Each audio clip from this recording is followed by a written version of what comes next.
Tabia zake huyu jamaa ni mvuvi. Kwa jana alikwenda baharini, ila leo sasa hajajulikana ni kukosa au ni vipi. Tamaa zimemzidi akaamua akabeba mafuta. Hapa wizi ni kama kawaida.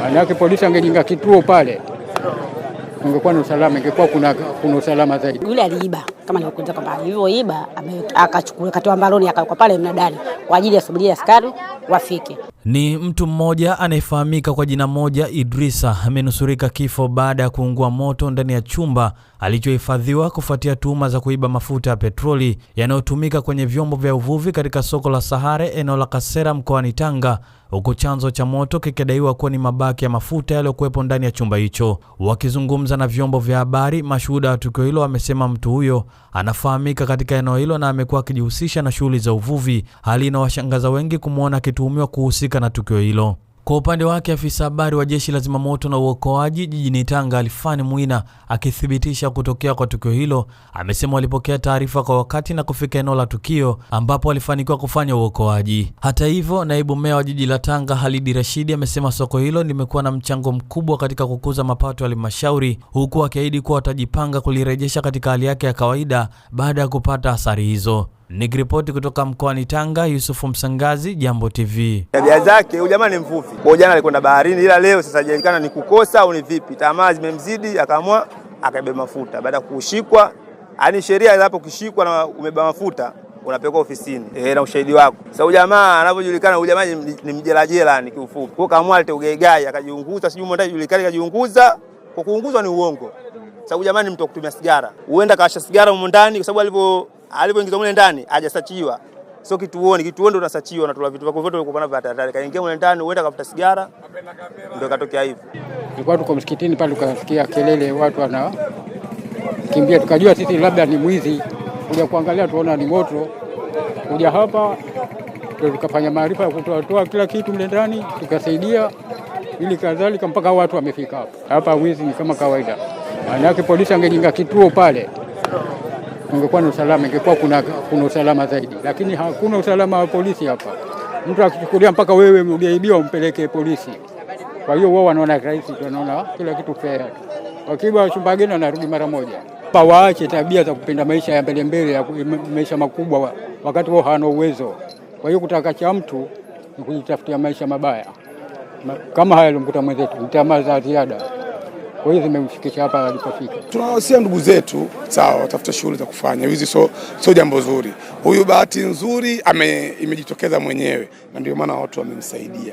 Ila kama watu wangeamua roho mbaya, wasingevunja mlango akamwacha wake, ingekuwa mambo mengine. Kwa baada ya kutoka ofisini mule, yeye akawa sasa katafuta msaada kwa atakapofanya tukio hili la kutia moto, na mimi nitapata msaada wa kufunguliwa na kukimbia. Hakujua kama alikuwa anatakiwa amejizuru mwenyewe. Kwa baada ya moto ule kuwaka, yeye kupiga kelele kufunguliwa, tayari moto kwa ushamkamata. Kwa hakuweza kutoka, mshatuko akatolewa ndio akatoka chini ya ulinzi. Yaani yule ilikuwa malengo, yule aliiba kama nilikueleza kwamba alivyoiba akachukua katoa mbaloni akaweka pale mnadani kwa ajili ya subiria askari wafike. Askari hawajafika, yeye akatafuta kiberiti ndani ya ofisi mle akakipata, akafungua nini ile akajipakapaka mwilini, akawasha kiberiti akalipoka. Alijua kusema kama hii kelele na moto lazima watafanya nini? Watafungua. Watakapofungua ndio msaada wake utokea. Lakini hakufanikiwa. Mimi tukio kulipata kwangu, nimeona kaa kule kwenye maji, nikaona moto unawaka jimoshi, nikaja mbio mpaka hapa. Nilipokuja hapa ndipo naangalia na shuhudia, ndipo naona watu wamejaa moto wawaka, na muone yule kijana ndio yuko hapo chini.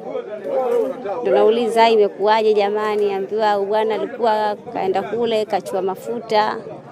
Kwa hiyo katika kuojiwa kaletwa hapa, kauliza sema mimi siji nadai kesi ile yadai nini. Nasema uliza maswali hapo, ndio hivyo ongea mambo ndio sio, na hivyo kanywa ndio kama hivi. Kaonekana kule kachukua dungu la mafuta, la kwanza kaleta juu, la pili kaleta juu. Kaulizwa wewe umechukua mafuta vipi? Sema ya kwangu.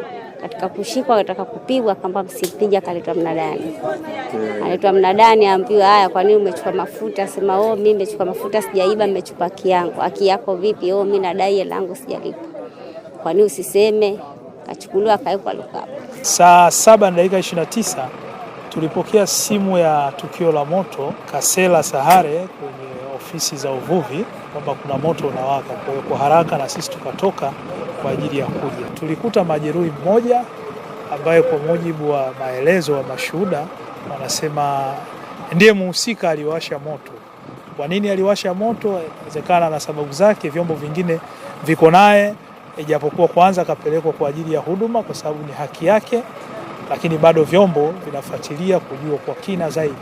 Lakini kwa mujibu wa wenzetu ambao walikuwa mashuhuda, wanasema alikuwa ni mwizi ambaye amehifadhiwa kwa ajili ya hatua. Kwa hiyo alifanya vile ili kujinasua. Kwa hiyo hayo ni yapo katika misingi, lakini sisi tunashukuru tumezima moto huo na tunaacha eneo likiwa salama, halina athari zaidi ya kuweza kuhatarisha kufika katika maeneo mengine.